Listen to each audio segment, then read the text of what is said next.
welcome to the Wrestling Time Post Show. This is Datila, and tonight I will be reviewing NXT ShowDown, and I'm joined by my wonderful co-host. He is the simple man himself, Noah Foster, and the second half and the half to Nola. Nola, forever, now and forever. Do you believe? Then Hello, now and Datila. forever. Yeah, ain't that the truth? Hello, Datila. Been a moment. Hello, Wrestling Time community here at Random of Wrestling. Good to see y'all once again. Thank you all for supporting my friend, of course, tuning in to us as always. We are, of course, co-partners and friends of the Super Reliable Studios, the bigger family that covers all the wrestling. So it's going to be back on your form, Datila. It's been a moment. And yeah, NXT ShowDown, it was something. Something. Had to get it out there at least once. Why wasn't he part of the show? Anyway, go ahead, continue your thing. Glad to be here with you. I have to say, like, I don't, you know that, and everybody else knows I don't work. I'm Triple H. I don't work on Tuesdays, and I gave up my day off to watch this show. You know, because I wanted to see what all the hubbub was about. You know, Team NXT versus Team TNA. Of course, your girl was rooting for Team TNA all the way. Damn right. You know, this is not my NXT, the black and gold era. Forever, black and gold will always run in my veins. There's a reason why I say not my NXT. Again, there's a reason why we're NOLA, and we're also TNA faithful. Yes. So I have to say, this was not this show was not what I expected. You know, it kicked off with a winner take all match, the Hardys versus Darkstate. And I don't know about you, but I'm not a huge fan of Darkstate. I think that they're a Retribution Shield knockoff, ripoff. I just can't take them seriously. Maybe it's because I don't watch NXT. I just can't. I can't take them seriously. And honestly, this match was so predictable. My least favorite match of the entire card. Probably, this was a background match for me. Honestly, I could not get into this match. No disrespect to the Hardys. I like the Hardys, but it's just because of Darkstate. This was the winner of this match was more obvious than Team Rocket in disguise. Yet I don't know why Ash could never figure out that was them in disguise, but it was so obvious the Hardys was going to win this. Honestly, it really was. There was no way Darkseid was going to win this. But I just feel like this was not a good way to kick this show off, if you ask me. But what were your thoughts on this match and the Hardys winning? Well, Jesse, I'm James, apparently. Prepare for trouble, make it double. When I was once a wee lad, I understand the reference. Whole different conversation for another day. Maybe we'll talk about that more on a simple session in the near future, folks. Stay tuned. As far as this match, yeah, I mean, it was more obvious than water is wet and day goes tonight. There was no way you were going to have the Hardys lose ahead of Sunday Bound for Glory. Let's keep in mind, this all identifications on trying to hype up. Did it actually do that? Hype up TNA Bound for Glory this Sunday, TNA's biggest pay-per-view of the year, where they're trying to get the world titles back from NXT. I guess you could say they got some leverage, but the Hardys are more known as W superstars than original TNA wrestlers. Let's just call it as it is. As, of course, they came in here defending, of course, the TNA Tag Team Championships against the NXT Tag Team Champions, Retribution 3.0, better known as Darkstate, Osiris, and freaking Dylan Lennox. JG, it says it's weird to see Noah and Data talking about my NXT. Don't get used to it. Don't get used to it. Yeah, about to say we are a hive mind. We share a common connection. This is more connected than freaking Demon X Bunny with Rosemary. Hey, Allie. Again, I look forward to their reunion on a convention. I hope that Allie, by the way, has a great time at Toy Hio this weekend. Go check out Allison K and Laura's podcast, Chainsaw Girls. You're horror enthusiasts. Have fun, Allison and Laura. Cheers. Anyway, yeah, this was obviously predictable, and they made it seem like such a big deal. There had to be a winner. Could be no interruption. History to be made. Hardys win. You are not going to have the Hardys lose the TNA Tag Team Champions ahead of facing the Dudley Boys for the last time in a tables match. Retribution is not main event level talent. They almost feel like enhancements put together. I'm just waiting to see which next brand they go roughshod in. So, yeah.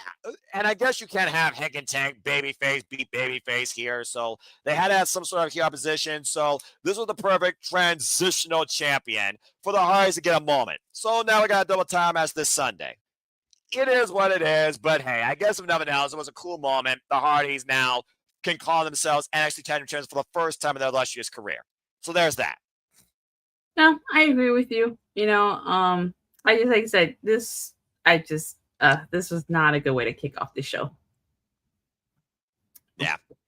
All right, next we get the women's Team NXT versus Team TNA, or should I say Team former NXT, because all the women on Team TNA were former NXT superstars. This was my one gripe with this match. It's like, why? Hello, what about Zyra Brookside, Keep going. Rosemary, Keep going.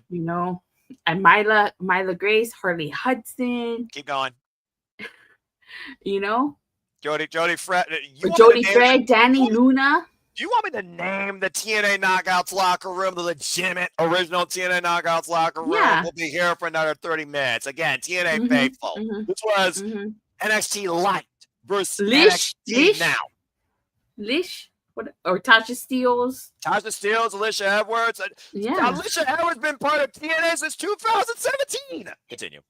Yeah, that makes it. That was my one gripe with this. Yeah, really. That aside, Kalani Jordynne was to be expected, or even asked by Elegance before she relinquished the title. It was to be expected that they were going to lead this team because they were the Knockouts champion. But everybody else, like, she could have at least chosen maybe Heather or M by Elegance. Yeah. We're gonna be here all night if we just talk about the team. They're talking about booking aside. Yeah. So honestly, I thought this was a pretty decent match. I think that all the women got to shine in this match. Sol Ruka, she's amazing. She is MVP. May not be a Soul Survivor, but she was MVP. She was MVP, definitely. Mara Sade, she got a woman to shine with that reverse X Factor and then the moonsault. Yeah, she had a nice little moment. Yeah, she did. I have to say though, like, JC Jane stole the pin from Sol Ruka, and you could tell Sol Ruka was just not happy that happened. But Team NXT was victorious in this one. This was not what I envisioned. I thought the women, Team TNA, were going to win this, but nope, Team NXT won this, and with JC Jane pinning Kalani Jordynne, JC Jane does get a rematch, so maybe we'll see JC Jane versus Kalani Jordynne for that Knockouts title. There are so many things I can say right now with the booking here, besides the fact it is freaking WWE Light TNA versus freaking Light WWE NXT. Let's call it what it is. They made the TNA Knockouts World Champion look weak, and the World Championship look weak, considering she's defending against Indy Hartwell this Sunday at Bound for Glory. You may have just literally forgotten the conclusion that we're going to get Jessie Jane versus Kalani Jordynne for both titles once again, just because WWE wants to take over TNA to get their video library and an acquisition. Let's call it as we see it. But that being said, aside business, mad money talk, I'm going to focus on the talent here because that's what should matter. Brand be damn, Sol Ruka is a star in this business, no matter where she works. She is the top woman, in my opinion, in NXT. She is so darn ready for bigger and better things. It's amazing. If nothing else, I don't want to see Jessie Jane going after the TNA Knockouts World Championship. I want to see Sol Ruka dethrone her for the NXT Women's Championship. And maybe she can become the first woman to hold both the NXT Women's North American and the Women's Championship. How about NXT focus on their championships instead of taking TNA's pride and glory when TNA used to have their own identity and they were the most notorious, alternative, most booked, outspoken women's division on the freaking Western Front here. NXT has a great crop of talent, but some of them are like, okay, she's here. Mara Sade, she's new to the TNA scene. I'm not going to discredit her. Again, she had a nice moment, but it's just one of the things right now that I don't think this was really TNA versus NXT.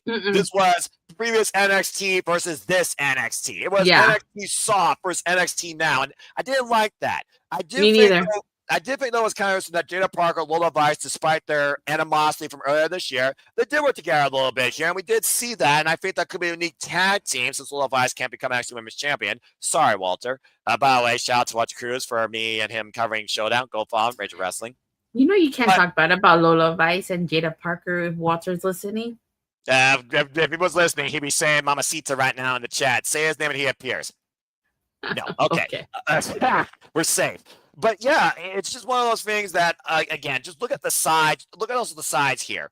You had the NXT Women's Champion and NXT Women's North American Champion represented on one side, and you had the TNA Tag Team Champions and the TNA Knockouts World Champion that is an NXT talent on the other side. It was almost like it was set up for NXT. To be honest with you, Datila, again, I'm hashtag spoiler free. but I saw basically going exactly the way it did on the show that we covered tonight. Again, that CW app is horrible. I'm never using that again. I saw the women of NXT winning because at the end of the day, looking at the sides, I figured Ruka was going to be the sole survivor. It wasn't for that fatal influence. I bet that would have been the case. I saw the men winning for TNA. We'll talk more about that later. So again, my premonitions. But I do think that justifiably, it was a fun match. All eight did shine. The result went the way I expected, but I think they kind of hurt the TNA Knockouts World Championship in its value and in the value of the competitor. Indy Hartwell might have easy pickings in some people's minds now against Kalani Jordan. Kalani couldn't lead TNA to victory here. Again, is Kalani just somebody that's transitional for a moment, or is she here to hold TNA hostage, even though she's much kinder? We clearly saw it after the match when Ruka and Kalani went, to respect one another here. So I don't know. This match should be different ways. I think it hurt the Bound for Glory match, but it may have set up Jessie Jane versus Ruka down the line for the NXT Women's Championship. Now, does that justify hurting Bound for Glory? I think it depends on the result of that Knockouts World Championship match to come. So I have to disagree with you. I saw the the TNA women winning this and the TNA men losing. We'll get into that when we get to the main event. We'll talk about that at the end of the show. Yeah. Again, the inspiration. We also didn't talk about the ninth woman involved here, the special guest referee representing both brands under her gear, Jordynne Grace. Let's also look at her in this thing as well, in her history. Hasn't done Jack Dilly in NXT, former TNA Knockouts World Champion, called it the best she could, clearly not a certified official. At one point, Jessie Jane was going to be eliminated, but she couldn't control the chaos. So, again, this just was a bit of a kibosh in a way, as far as, who was involved and what it truly represented. I wish that more was put into it with the originals of the TNA Knockouts division that's been there for the long haul before 2025. Mm-hmm. And maybe it would have been more TNA's way. But at the end of the day, I didn't see the Knockouts represented. I saw NXT women represented. Yeah, same. Exactly. Same. But I just, like I said, that was my gripe with this, is that it was NXT versus former NXT. And I don't think Kalani Jordan is a transitional champion. Just a spoiler alert for my predictions. Stay tuned. I said a bit tomorrow while further go into that and probably rage. Damn it. Maybe. So next we had a random Matt Cardona segment here. I guess he got involved in the Josh Briggs Miles Bourne match, and now he's asking for a match against Josh Briggs. If you want to just talk a little bit about this, because I don't watch NXT, so put me in on this. Matt Cardona is always ready to make sure that he's the talking point. He steals a moment. He's the guy you click and look at on the internet. So there you go. Simple as that. Yeah, he got involved last week in Miles Bourne out of nowhere match against Josh Briggs to qualify for Team NXT for the men. Thanks to Matt Cardona's distraction, Miles Bourne was able to capitalize and secure his spot. That's why he was called by Ricky Saints, the captain of NXT. And Josh Briggs was furious. At the end of the day, Josh Briggs was looking to rip Matt Cardona's head off, and Matt Cardona hid behind the door. Ava Rain's like, okay, you can face him next week. Good. And as that biker from the Mayans ripoff walked away, so-called destroyer on my left foot, Matt Cardona just smiled like, there you go. See, it all worked out. I got my moment. Everybody's like, yep, you did. I hope that you don't regret it. Good luck. So we'll see if he's ready for Josh Briggs, who hasn't been ready for anything since the fall with Brooks Jensen. But I guess at least he's being booked more than Brooks Jensen, so there's that. Right. Okay. Well, Matt Cardona is always ready, so. We'll see if he's ready for Josh Briggs, or Josh Briggs can finally get a win. When was the last time Josh Briggs got a win? Oh. All right.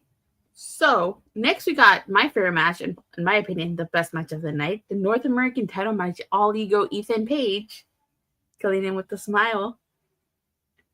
As always. Versus Mustafa Ali. This was a really good match, if you ask me. And I really like the fact that they had Mustafa Ali go out there with his NXT theme, and then it switched to his Order 4 theme.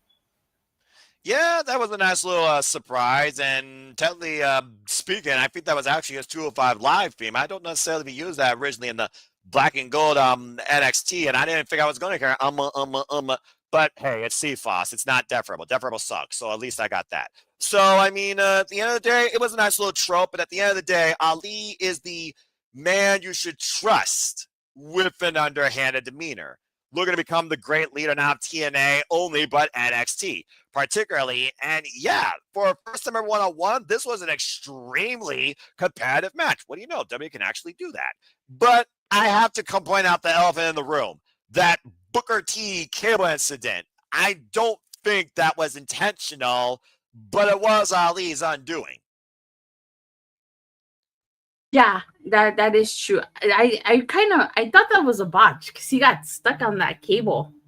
Yeah, right? And he couldn't get it off because it was literally underneath, like, the tongue of his wrestling boot. And then Ethan Page sent him free flying. I think the only thing that didn't let Ali win the match prior to that was the fact he never hit the 450. He went for it once, but at the end of the day, Ethan Page showed his awareness, his perseverance, his resilience, and his ego. But I love how Mustafa Ali showed his defiance, especially when he was wiped out at one point, even thought he had dead to rights after an Eagle's Edge, and he bridged out of the pin, and you saw the apoplectic, wide-eye anger stare in the champion. And even Page, despite the fact he tried to run in the early going, he fought this match pretty much all the way through. I was extremely impressed with this. This was my match of the night.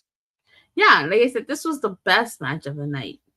It's just weird, though, that I understand both men are looking to be the best and lead by example, but Ali needs to worry about Hardcore War this Sunday. Again, here's the thing. I don't think that Booker T and Vic Joseph put enough thought. We didn't even get graphics. This is the partner, right? Where's the cross promotion? Where's the talk? Where's the graphic? Where's the care? We didn't get nothing that much regarding Bound for Glory as far as really bringing people into why you should buy this pay-per-view and what's ahead. It's just more about, this is NXT, Ethan Page, I get it, but I just feel like, with the fact we got such a huge pay-per-view and no one gives a damn about Halloween Havoc, you're not even going to have the inflatable pumpkin, all right? You should put more thought in this partner if he's going to be treated more as an equal versus another, stepping stone in your globalization campaign of propaganda. So, again, Ethan Page, does he cross the line now and go after another championship? Let's not forget, you witnessed him at Rebellion stop that clown against Joe Hendry from getting the freaking TNA World Champion. That's why Kazarian's never going to be TNA World Champion, in my opinion. But he finally got an accolade. Congratulations. Hey, don't disrespect the king of TNA like that. What's the rank before King? Prince. He's got the international championship. All right, cool your horses. It's just one of those things that I just don't know if Ali needed to do this, but I'm kind of glad that he did. But I'm curious what this means going forward, how this affects him heading into Hardcore War this Sunday at Bound for Glory. Even if his family does have the advantage, he's not going in there at 100%. Yeah, that's true. I guess we have to wait and see. Mm-hmm. All right, so next we get El Hijo de Dr. Wagner Jr. interview, and he's basically talking about that he's a champion the Latin America needs, and he makes it to his attention scared he's coming after the North American title. He's interrupted by Alexis King, who thinks he's Tavian Heights. I don't know. And then Tavian Heights actually shows up and is asking King why he's mentioning his name. So El Hijo de Dr. Wagner Jr., maybe I could see, maybe this is setting up a match with Lexis King here. I feel like Lexis King lost his identity when his father lost his mind, but that's a whole different conversation. But yeah, basically, let's also just put this out here. This is the reason why I didn't bring this up in the last match. Even Page was not even focused on Mustafa Ali. He's been focused on going after Hijo de Dr. Wagner Jr.'s Latin American Championship since Worlds Collide. He originally called him out for that last week, but Ali showed up, and we got this impromptu match. The fact of the matter is, though, that clearly we're on a collision course for Ethan Page and Hijo de Dr. Wagner Jr. to go at each other, possibly title for title again. But this time, it literally might be one-on-one because, again, it was a fatal four-way that Hijo escaped with his title after inadvertently crashing J.D. McDonough bobblehead self into Ethan Page and pinning him in the middle of the ring with the Wagner driver. So, yeah, but just to bring you up to speed, it does look like Lexis King's going to get a crack at Hijo de Dr. Wagner Jr. We'll see what happens as Tavian Heights asked him, what's wrong with you, bro? You loco and Espanol. So who is who? You tell me who's more noteworthy. I think we all know who is going to be. And I wonder if even Page is going to be watching. But yeah, we're getting Ethan Page versus Hijo de Dr. Wagner Jr. sooner rather than later. probably title for title. It wouldn't surprise me if it's at Worlds Collide, if they do a Dia de los Muertos special, or Halloween Havoc, honestly. A Dia de los Muertos special? That would be really cool, honestly. I mean, it would be a unique first. Maybe that'd be the next Worlds Collide, you know? Who knows? Dia de los Muertos? Maybe. Yeah, just a thought. So the main event ended up being the men's Team NXT versus Team TNA with special guest Joe Hendry. Now, I have to say, like, I thought this was an interesting match. I was surprised that Trick Williams was not on Team TNA, or as it should have been called, the Team TNA. But I guess Santino Marella didn't want a repeat of Team TNA versus Team Honor or Ring of Honor. That might be a fair shout out. Continue. But I really like that spot that featured Joe Hendry, Mike Santana, and Trick Williams in the ring when they had that moment together. No lie, I thought Joe Hendry was going to pull an Eddie Edwards here and turn on TNA. Yeah, nah. But I can understand your references because I do keep up sometimes with this NXT because I have to. I mean, it would have made sense. It would have made sense, you know, because like Joe Hendry, he lost the title, didn't get a chance to bring the title back, you know, so it would have made sense. He respects Mike Santana, who has a chance to bring the title home. Mike Santana beat him one-on-one, respectable bout on TNA Impact weeks ago on his path of purpose. It was literally after it was on the TNA after Slammiversary where we saw those three men in the ring, and Trick Williams give us the laziest main event this year for the TNA World Championship. An absolute joke of a champion. Prove that again here tonight when it came to the fact he is not brand loyal. He is all about himself and protecting his hide, running away like a scolded dog in the middle of the night. But yeah, I also want to just note this. Jordynne Grace had both the NXT and TNA logos on the referee gear. Joe Hendry only had NXT. So I do see what you're saying. It did feel like a red herring. And, of course, Kazarian's old wins over him. Trick Williams stole the TNA championship that brought this era of trickery nonsense in the first place. He has huge respect for Leon Slater. I feel like Joe Hendry does respect Javon Evans and Miles Bourne. I think people are really surprised to see Miles Bourne eliminated first also. I did not expect that, honestly, if I was quite honest with you. But this match here gave the most hype into TNA because we saw Leon Slater and Javon Evans actually tease us with what's ahead with the X Division Championship match, which was also very nice because, again, this is TNA's biggest show of the year. Make it feel important, WWE NXT, if you actually care about your partner. I'm just saying. But yeah, I just couldn't see Joe Hendry betraying TNA. I understand contract talk aside. I don't believe in anything unless it's official. I thought you believed in Joe Hendry. Okay, well, that's a whole different conversation, all right? And this is at the studio, thankfully. So, but either way, he's TNA, period. I think he wants the TNA championship home. And I do think he wants Mike Santana to be the one to do it because he deserves to. Walter called out Mike Santana for not winning the title in the triple threat, but said it will be bigger in a one-on-one scenario. On his power purpose, just mere miles away probably from his stomping grounds, New York, and we're in Lowell, Massachusetts. I don't know how far of a drive is from there. Mike Santana has the biggest opportunity of his career to not only bring the TNA World Championship home, but fulfill his proper purpose and becoming the face of TNA after saying the standard of TNA to AEW. Making Josh Alexander say, I quit, lest you forget, back in February. Or was it March? I can't remember. They months blur together. No, it was Genesis. That's right, Genesis, January. But it's just one of those things that I look at the field, I knew Trick Williams was not going to represent NXT. He was not going to be out there. If Mike Santana was going to be out there in the ring with him because he's been running like a coward, can't run this Sunday.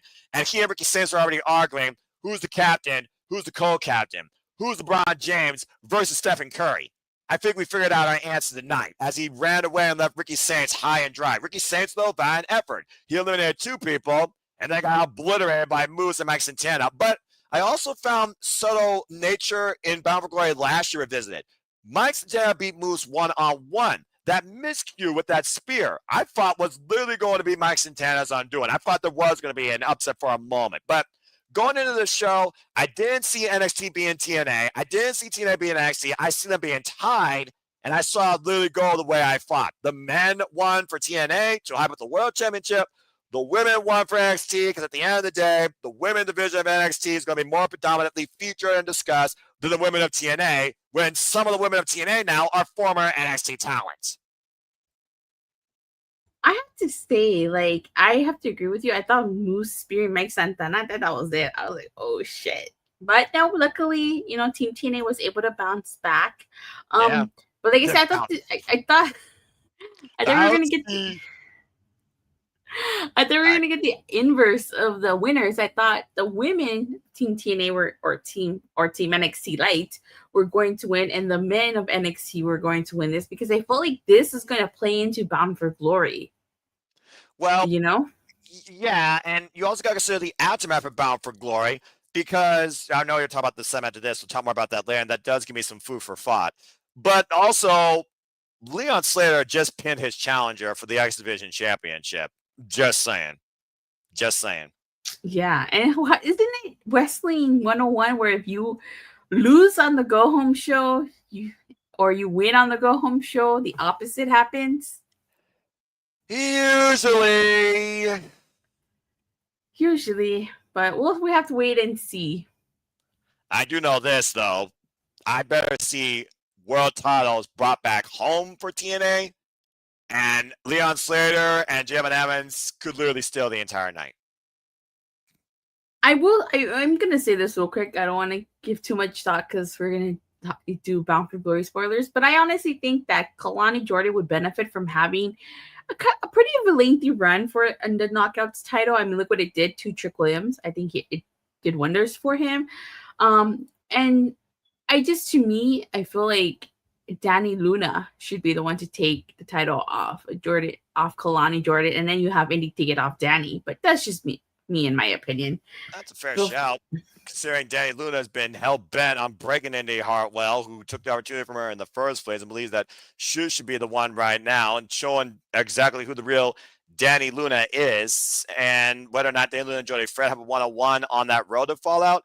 You very well might be setting up Danny Luna becoming the TNA Knockouts World Champion, which I wouldn't mind. Been a big fan of her since Subculture, honestly. Yeah, if only Subculture, the rest of Subculture came back. Right, All right, Noah. So I guess that's it. So on a scale from a 1 to Sean Spears' perfect 10, what would you rank this show? Well, it was pretty much straight down the middle as far as the score goes. Neither side proved stronger than the other. A little bit of hype for Bound for Glory. Sleeper match that may give some more food for thought towards Mustafa Ali versus Ethan Page again.